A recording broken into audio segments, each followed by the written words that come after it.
안녕하세요. 영어인문학 강사 김태희입니다. 국내 최대의 미술행사 2020 미술주간이 9월 24일부터 10월 11일까지 개최됩니다. 6번째를 맞이하는 미술주간은 300여 개의 미술관, 화랑, 비엔날레, 아트페어 등이 참여해서 일상에서 미술을 친숙하게 접할 수 있는 프로그램입니다. 특히 올해 미술주간은 당신의 삶이 예술 이라는 주제로 코로나19 시대에 예술이 힘이 되고 삶의 치유가 되는 위로의 힘에 주목합니다. 갑자기 영어인문학의 왜 미술 이야기냐고요? 저도 미술을 굉장히 사랑하는 사람 중에 한 명이거든요. 그런 의미에서 오늘 준비한 시간은 바로 영화를 통한 미술 이야기입니다. 빈센트에 관한 영화는 굉장히 많죠. 그런데 가장 인상 깊은 영화는 저에게는 러빙 빈센트라는 영화입니다. 이 영화는 제작 기간이 총 10년이라는 시간이 걸렸습니다. 정말 오래 걸렸죠. 그럴 수밖에 없는 이유가 100명하고도 7명의 화가가 한 장 한 장 직접 다 유화로 그린 전 세계 최초 유화 애니메이션이기 때문이죠. 이 작품은 단순히 영화에서만 그친 것이 아니라 전시회로도 이어졌습니다. 저도 작년 2019년 1월에 러빙 빈센트 전시회를 다녀왔습니다.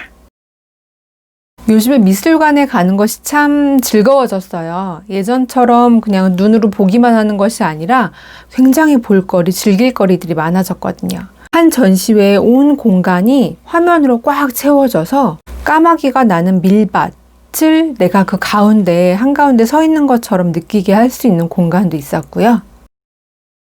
그의 죽음이 과연 어떠한 비밀을 가지고 있는지 꼬불꼬불 수수께끼를 풀어나가는 그러한 공간도 있었습니다. 그리고 러빙 빈센트의 그림을 배경으로 내가 마치 그림 속 안에 있는 인물이 된 것처럼 사진을 찍을 수 있는 공간도 있었어요. 전시회 한 공간에서는 실제 러빙 빈센트 작품에 참여했던 107명 중 1명이 직접 와서 그 과정을 그리는 그런 전시도 있었답니다. 제가 한동안 너무 넋이 나간 채로 멍하니 그림을 그리는 걸 보고 있으니까 그 화가분께서 딱 외국분이셨거든요. 딱 뒤돌아서 윙크를 찡긋 해주셨다는 건 안 비밀입니다. 사실 빈센트 반 고흐에 대해서 모르시는 분들은 거의 없으시죠. 미술에 관심이 없으신 분들도 해바라기 쿠션이나 별이 빛나는 밤의 우산 하나 정도는 다 가지고 계실 것 같아요. 저는 오늘 그의 외로움에 대해서 이야기하고자 합니다. 고흐는 친구가 많이 없는 사람이었죠. 고갱이라는 동료를 만나서 정말 친구를 만났다, 진정한 그림의 소울메이트를 만났다 해서 같이 살기로 했는데 고갱이 떠나버리게 되죠. 그래서 너무 큰 외로움에 이렇게 하면 고갱이 돌아올까? 라는 생각을 하면서 자신의 귀를 자르고 그 자른 귀를 사랑하는 애인 사이도 아닌 여자에게 이렇게 주는 그런 장면도 나옵니다. 그의 그림이 슬플 수밖에 없는 이유, 조금은 이해가 되시겠죠. 여러분은 언제 외로움을 느끼시나요? 고흐가 약과 술에 취한 의지박야가 라고 욕하기 전에 나의 외로움을 들여다보기로 합니다. 내가 무언가를 기대했을 때, 상대방을 인정하지 못할 때, 또는 그냥 그렇게 외로울 수밖에 없을 때, 나이가 들면서 조금씩 제 주변에 외롭다는 친구들이 있으면 걱정이 되더라고요. 그 외로움이 얼만큼 위험한지 저도 잘 알고 있으니까요.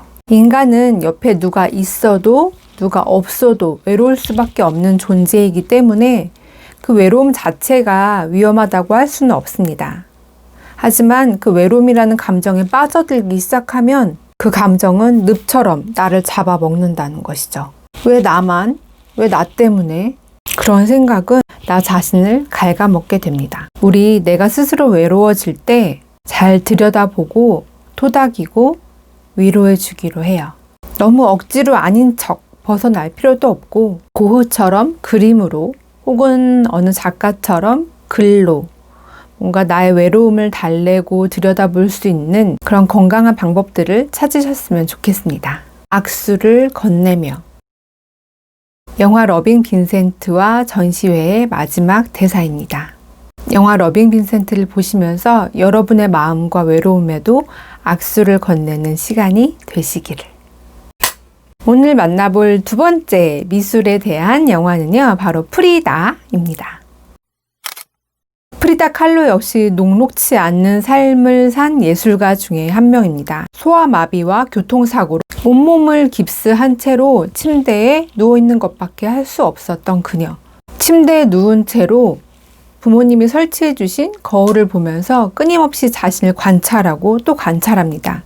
나는 너무나 자주 혼자이기에 또 내가 가장 잘 아는 주제이기에 나를 그린다. 프리다 칼로는 자신의 자화상에 대해서 이렇게 이야기를 했습니다.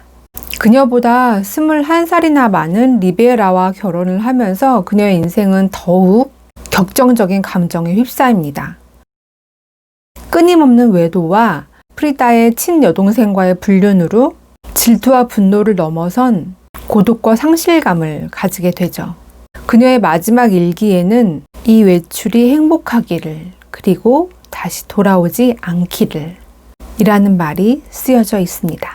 영화 프리다를 보면서 내가 나를 어떻게 바라보느냐가 얼마나 중요한지 생각해보는 계기가 되었습니다. 프리다는 자신을 화살을 맞은 사슴으로 표현하기도 했고요. 심장이 들여다보이는 두 명의 인물로 스스로를 그리기도 했습니다.